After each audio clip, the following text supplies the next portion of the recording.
Britain 4 days to burn down the Benin Kingdom. Yet it took them 31 years to break the Igbo. Why? One empire stood tall but crumbled quickly.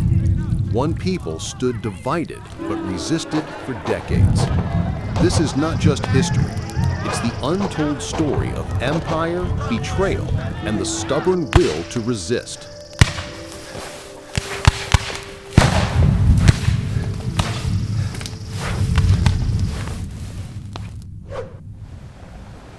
The late 19th and early 20th century was a time when the map of Africa was being redrawn by foreign hands.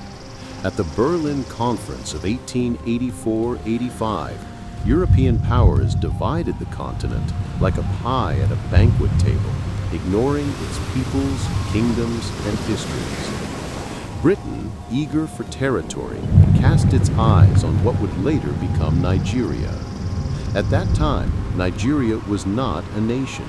It was a vast mosaic of empires, kingdoms, and villages: Yoruba, Hausa, Fulani, Igbo, Ijaw, Efik, Benin, each with its own rhythm, rulers, and traditions. Britain's imperial machine did not march with hesitation. It arrived with a clear formula: missionaries to soften hearts, merchants to open markets, and soldiers to break resistance. Across Africa, the Union Jack rose above palaces and shrines, often in the smoke of burning towns. The goal was profit and control: palm oil, ivory, slaves turned into laborers, and markets forced open for British goods. Yet conquest did not fall evenly. Some societies were subdued in days, others resisted for decades. And in this contrast lies a haunting truth about Nigeria's colonial story. On one side stood Benin, a kingdom of palaces, bronzes, and carefully curated grandeur. Europeans who visited Benin City in earlier centuries described streets wider than those of Amsterdam and art more intricate than any they had seen in Europe. Benin's image was of an empire unshakable. Yet in 1897, when Britain unleashed its fury, the kingdom fell in just 4 days. Its Oba was exiled, its bronzes looted, its palaces burned. An empire that had lasted centuries vanished almost overnight. On the other side stood the Igbo, often dismissed by the British as stateless, fragmented, and disorganized. The Igbo had no crown, no central throne, no vast palace to symbolize their unity. Yet when the British tried to impose indirect rule, taxes, and census-taking, they met resistance that lasted 31 years. From the Anglo-Arrow War in 1901 to the Women's War of 1929, village after village, town after town rose against foreign domination. The British could destroy a settlement, but they could not find a single palace to topple, no single king to capture. And so the irony sharpens. The mighty empire of Benin, which projected itself as unassailable, fell in 4 days. The supposedly stateless Igbo, underestimated and mocked, held the British at bay for over 30 years. This documentary is about that contrast, about empire and resistance, about how centralized power can crumble quickly, and how dispersed resilience can endure. It is a story of looting and defiance, of fire and stubbornness. Above all, it is a story that asks, what makes a people unbreakable? For centuries, the Kingdom of Benin was a name that traveled across oceans. European traders who arrived on the West African coast in the 15th and 16th centuries carried tales back home of a city unlike any other. They spoke of wide boulevards, a palace complex that stretched for miles, and walls so long that they rivaled the Great Wall of China. They marveled at bronzes so finely crafted that no one believed Africans could have made them. The Benin Empire cultivated an aura of strength and mystery, an empire that was rich, organized, and proud. But pride has a way of attracting fire. By the late 19th century, Britain's hunger for palm oil and control of coastal trade sharpened. Benin, fiercely protective of its trade monopolies and traditions, clashed with British merchants who demanded open markets. Tensions grew, diplomacy frayed, and in 1897, the breaking point came. In January of that year, a British delegation marched toward Benin, despite being warned that their arrival coincided with a sacred festival during which outsiders were forbidden. What happened next is debated. The delegation was ambushed, many killed, and the British press erupted with outrage. Headlines screamed of savage treachery and massacre. What was conveniently omitted was that Britain had long been provoking Benin with demands that threatened its sovereignty. The response was swift and merciless. In February 1897, Britain launched what it called a punitive expedition.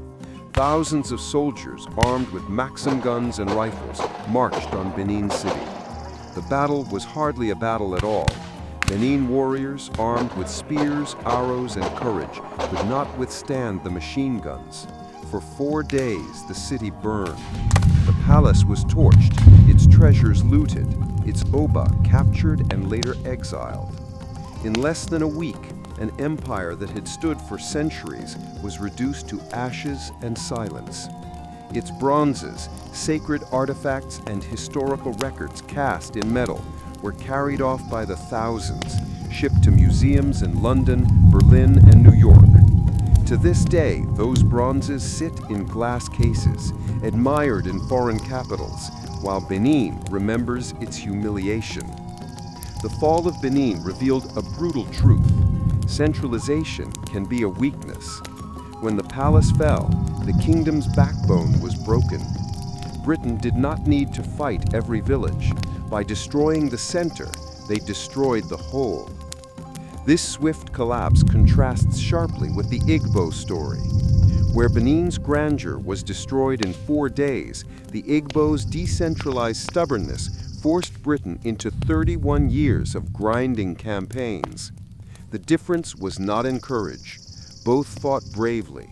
The difference lay in structure. When the British turned their attention from the fallen palace of Benin to the forests and villages of Igbo land, they encountered something altogether different.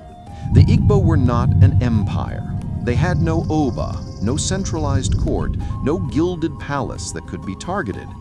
Their society was what the British sneered at as acephalous, headless, leaderless. Villages governed themselves through councils of elders, age-grade systems, and communal consensus. To the imperial mind, this was weakness. In reality, it was resilience. The paradox of Igbo land was that its seeming disunity made it nearly unconquerable. Where the Benin Kingdom could be decapitated by seizing its Oba, Igbo land was like a forest of stumps. Cut one down, and 10 more would sprout. No treaty signed in one village bound the next. No single chief could surrender on behalf of all. For Britain, accustomed to conquering by capturing kings and enthroning compliant rulers, Igbo land was a nightmare. The first great test came with the Anglo-Aro War of 1901–02. The Aro Confederacy, centered around Arochukwu, was both a spiritual and commercial network that stretched across Igbo land. The Aro oracle, the Ibini Ukapi, was feared and respected. Its priests held sway over disputes and alliances. The Aro also controlled important trade routes and were deeply involved in the Atlantic slave trade. Britain saw them as both an obstacle to free trade and a symbol of Igbo independence. When Britain marched into Arochukwu with rifles and artillery, the fighting was fierce. The Aro warriors resisted bravely, but the superior weapons told. The oracle was desecrated, the city subdued. The British declared victory. But here lay the paradox again. While Benin's fall in 4 days meant the end of an empire, the Aro defeat was only the beginning of a 31-year struggle. The oracle's destruction did not destroy the Igbo. Resistance spread like embers carried on the wind. Every village that refused to pay tax, every community that ambushed a patrol, every uprising sparked by rumor or injustice, all became part of this long war. The Igbo were impossible to pacify in one blow. The British would record village after village as subdued, only for fresh defiance to spring up elsewhere. To London, it was costly and frustrating. To Igboland, it was simply survival. While the Benin Empire had invested its identity in a palace and an oba, the Igbo invested theirs in their people and their land. There was no center to burn, no throne to exile. The Igbo Paradox was clear. Their disunity, mocked by outsiders, was the very thing that made them unbreakable. Yet even with their resilience, the Igbo could not escape one brutal reality: the yawning gap in technology. The British marched with Maxim guns, the world's first automatic weapon, capable of firing 600 rounds a minute. They carried rifles with range and accuracy that no bow or spear could match. They had artillery capable of leveling walls and torching villages from a distance. Against such firepower, courage was costly. In Benin, this gap had been decisive. The warriors of the Oba fought with extraordinary bravery, but their arrows snapped against British helmets. Their spears fell short before gunfire. Machine guns tore through ranks in seconds. An empire built on centuries of tradition collapsed before a few days of industrial weaponry. The war was less a contest than an execution. In Igboland, the same gap existed, but the response was different. The Igbo, spread across thousands of villages, could not field armies to match Britain head-on. They adapted. Guerrilla tactics became their strength. Ambushes on narrow forest paths, hit-and-run raids on colonial posts, refusal to appear for taxation or census, these became weapons. Instead of trying to match Britain in open battle, the Igbo turned their land into a maze. The British would enter a village, burn it down, and proclaim victory. But once they left, warriors regrouped. Patrols would be cut down in forests. Messengers would be waylaid. New leaders would rise from among the youth. Every apparent victory was temporary. Every campaign a drain on British resources. Still, the human cost was heavy. The British often responded to ambushes with overwhelming brutality. Whole villages were torched. Women and children were killed. Crops were destroyed to induce famine. Punitive expeditions became routine. Each one meant to break Igbo resistance once and for all. But each time, the resistance reappeared elsewhere. The technology gap meant that the Igbo could never truly win in the sense of defeating Britain militarily, but it also meant Britain could never win quickly. Where Benin fell in 4 days, the Igbo dragged the empire into a war of attrition that lasted 31 years. This was the cruel arithmetic of colonialism. Guns could conquer cities, but they could not conquer a people's will. At least, not easily. And so Britain bled time, money, and soldiers in a struggle they thought would take months, but stretched across decades. The lesson was clear. Technology may decide battles, but structure and spirit decide wars. The smoke that rose over Benin City in February 1897 marked more than the destruction of a kingdom. It marked the violent collision of two worlds, one ancient and proud, the other industrial and ruthless. The British called it a punitive expedition, but the punishment was far greater than anything the world had yet seen in West Africa. The mission was led by Admiral Harry Rawson, commanding over 1,200 men. armed to the teeth with rifles, Maxim guns, and explosives. Their orders were explicit: sack the city, punish the people, capture or kill the Oba.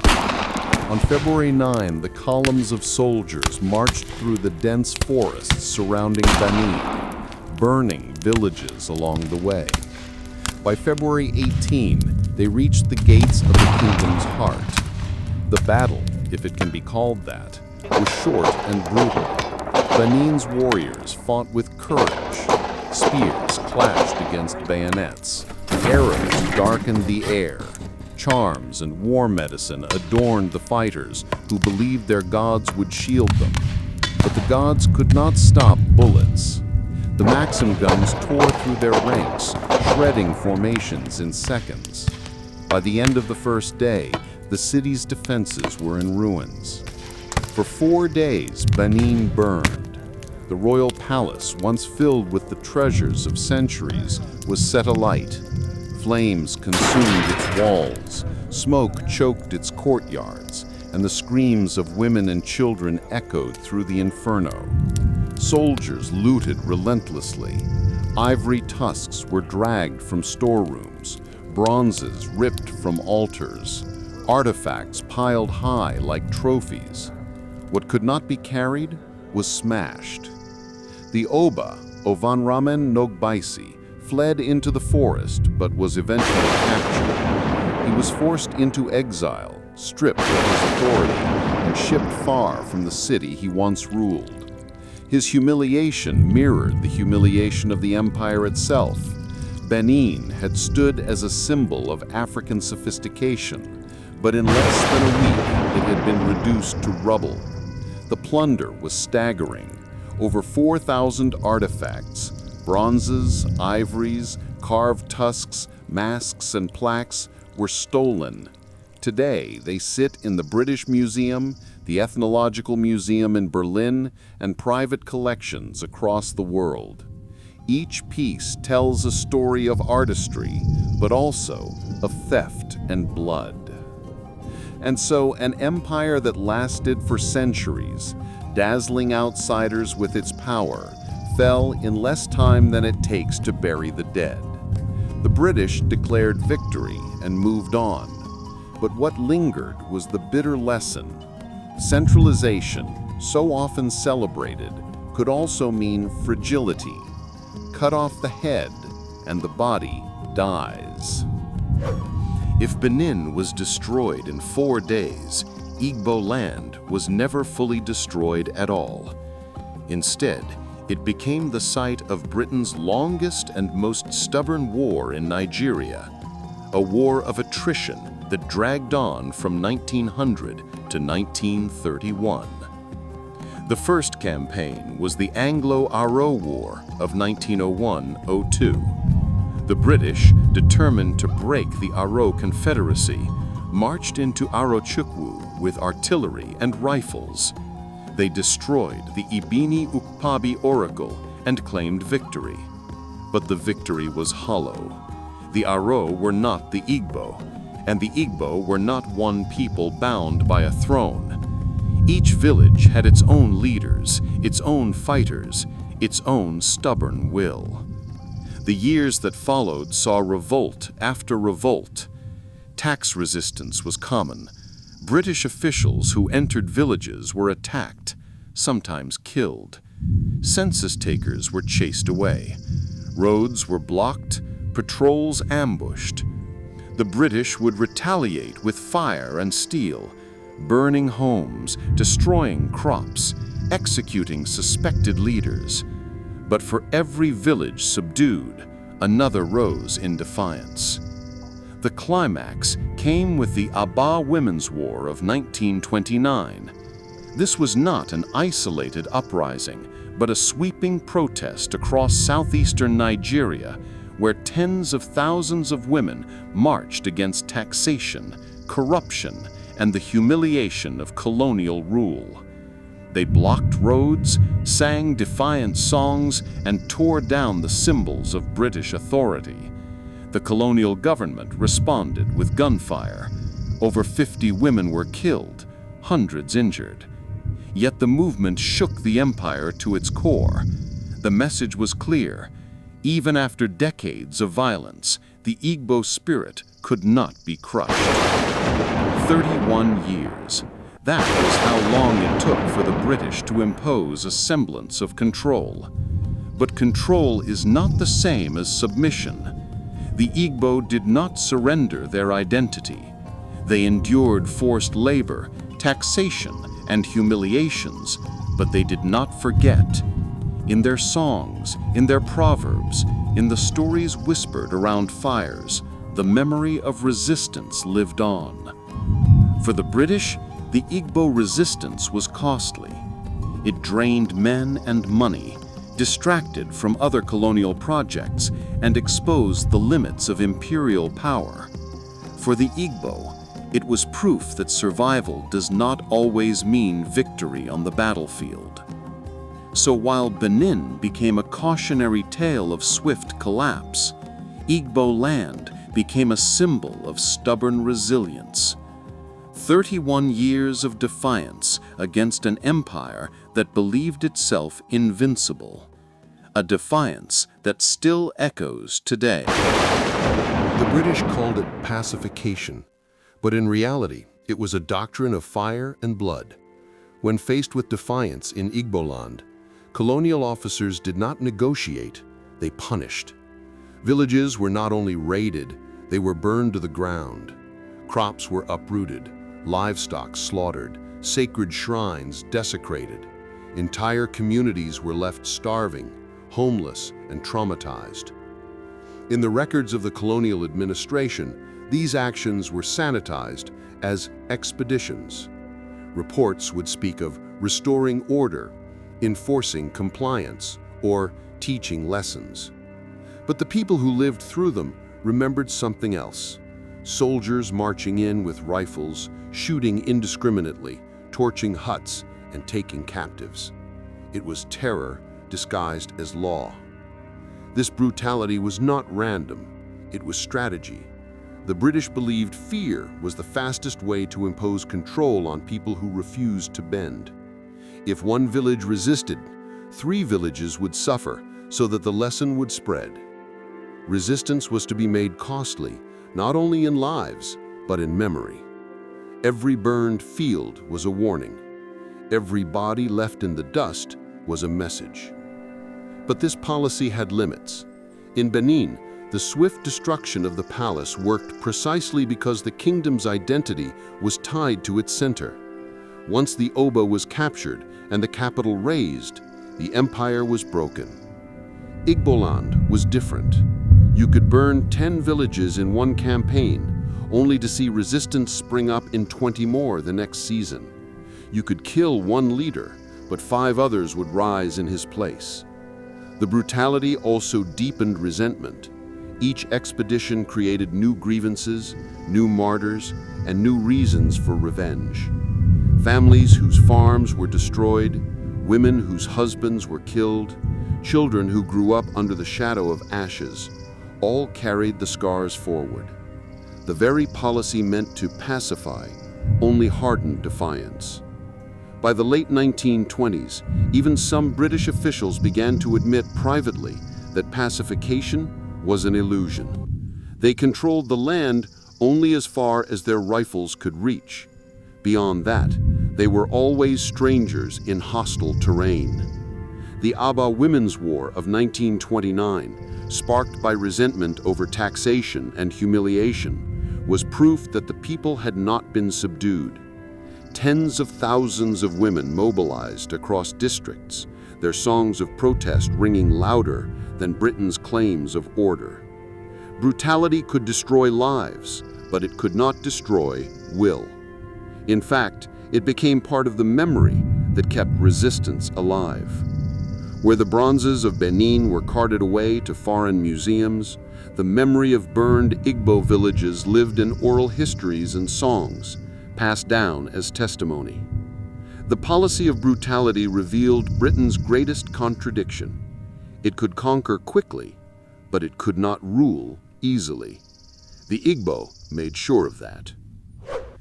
If history is a mirror, then the stories of Benin and the Igbo show two very different reflections. The kingdom of Benin projected itself as powerful and unshakable. Its vast walls, its royal palace, its bronzes, all spoke of wealth, discipline, and centralized authority. For centuries, Europeans who visited the city returned with tales of its grandeur, reinforcing the myth of an empire destined to endure. But when Britain came with its Maxim guns in 1897, the image crumbled. In just 4 days, the supposed unassailable power was brought to its knees.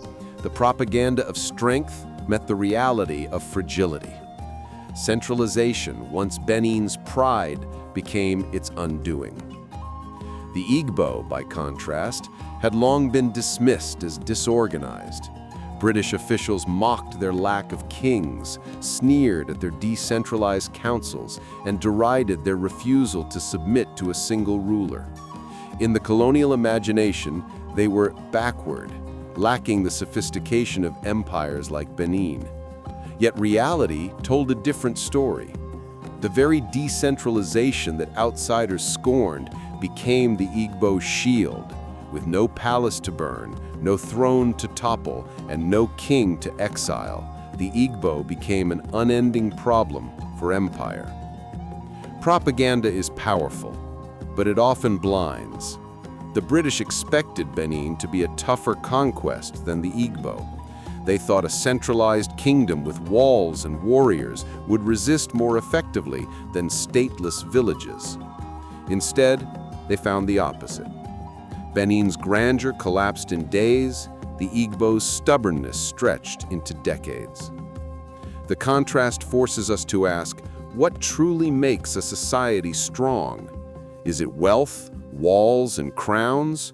Or is it the resilience of ordinary people who refuse to be broken? The answer is uncomfortable. Strength is not always visible. Sometimes it hides in the fabric of community, in the willingness of thousands of villages to fight in their own ways, without central command, without bronze, without palaces. Britain, of course, spun its own propaganda. The fall of Benin was celebrated in newspapers as a triumph of civilization over savagery.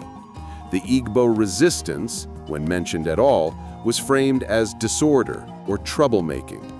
The looting of bronzes was dressed up as preservation. The burning of villages was sanitized as enforcing order. The empire could not admit the truth that it was not conquering savages, but struggling to contain people whose only crime was refusing to bow. In the end, reality could not be erased. 4 days destroyed an empire, but 31 years of defiance kept a people's dignity intact. History remembers both, but it judges them differently. History is never only about battles.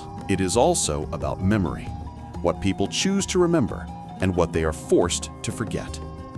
In Nigeria today, the stories of Benin and the Igbo live on in very different ways, colored by both pride and pain. The fall of Benin is remembered above all for its art, the bronzes that were stolen and carried away. These artifacts, scattered in museums and private collections across Europe and America, have become symbols of loss and plunder. Every debate about repatriation, every exhibition of a Benin bronze in a foreign gallery reopens the wound of 1897. For Benin descendants, the pain is not only in the theft, but in the humiliation of an empire undone in less than a week. The grandeur that once commanded respect is remembered through the prism of how swiftly it collapsed. The Igbo story is remembered differently. It is less about material loss, more about resilience. For 31 years, villages rose and fell in resistance to the empire. Songs of defiance survived. Oral histories carried the tales of women who marched against taxation, of warriors who refused to bow. The Aba Women's War of 1929 remains one of the most celebrated episodes of anti-colonial resistance, not just in Nigeria, but in African history. The memory is one of pride. that even without kings or crowns, the Igbo defied the most powerful empire of its age. Yet memory is never pure. For Benin, the humiliation has been softened over time by nostalgia for its artistry and sophistication. The bronzes themselves, even in exile, testified to the empire's creativity and brilliance. For the Igbo, the pride of resistance is shadowed by the cost. Decades of burned villages, murdered families, and famine inflicted by British reprisals. Resistance preserved dignity, but it was paid for in blood. And there is another complication: how these memories shape Nigerian identity today. Some see in the fall of Benin a cautionary tale about the fragility of centralized power. Others see in Igbo resistance a model of grassroots defiance. But together, they form part of a shared history of colonial trauma, one that should unite rather than divide. Still, the contrast lingers. One empire fell in days, one people resisted for decades. Pride and pain, memory and loss. These are the legacies carried by Nigeria's diverse peoples. They are reminders that history is not only about what happened, but about what we carry forward. As we look back on these two stories, the 4 days of Benin's destruction and the 31 years of Igbo defiance, the question arises: what is the true measure of strength? Benin dazzled the world with its artistry, its palaces, its walls, its bronzes. But its very centralization made it vulnerable. Once the palace burned, the kingdom was broken. The British knew this. They struck the heart and watched the body fall. The speed of Benin's collapse remains one of the starkest examples of how empire, with all its glory, can also be fragile. The Igbo, in contrast, had no palace to burn. Their strength lay in what outsiders called weakness, decentralization, disunity, refusal to submit to a single ruler. Britain could burn village after village, launch expedition after expedition, but it could never conquer all at once. The war dragged on for 31 years, draining the empire of time, money, and soldiers. The Igbo were not victorious in the conventional sense. They were colonized eventually, but they proved something profound: that resistance is not measured by victory, but by endurance. The legacy of these two stories continues to shape Nigeria today. The stolen bronzes of Benin are still at the heart of international debates. The Igbo resistance remains a source of pride, especially when compared with the swift collapse of other kingdoms. Together, they remind us that colonialism did not find Africa waiting to be conquered. It found societies that fought, some briefly, some for decades, but all with courage. And so we are left with a haunting contrast. 4 days versus 31 years. A palace in flames versus villages reborn in resistance. A crown exiled versus a people who refused to kneel. Perhaps the true question is not which was stronger, but what kind of strength survives history. Is it the grandeur of centralized power, whose fall can be swift and total? Or is it the resilience of ordinary people, scattered but unbreakable, who fight not for empire, but for survival? In the end, both Benin and the Igbo left legacies worth remembering. One reminds us of how fragile glory can be. The other reminds us of how stubborn dignity can be. Together, they challenge us to think deeply about the meaning of resistance and the price of freedom. And they leave us with a final thought. In the struggle between empire and people, it is not always the empire that endures longest. Sometimes it is the memory of those who refused to bow. 4 days of fire reduced Benin to ashes. 31 years of struggle could not bend the Igbo. One story warns us how fragile power can be. The other teaches us how stubborn dignity can endure. Together, They remind us that colonialism did not conquer Africa without a fight, and that the memory of resistance still lives. If this story moved you, don't let it end here. Share it, discuss it, remember it, because history forgotten is history repeated.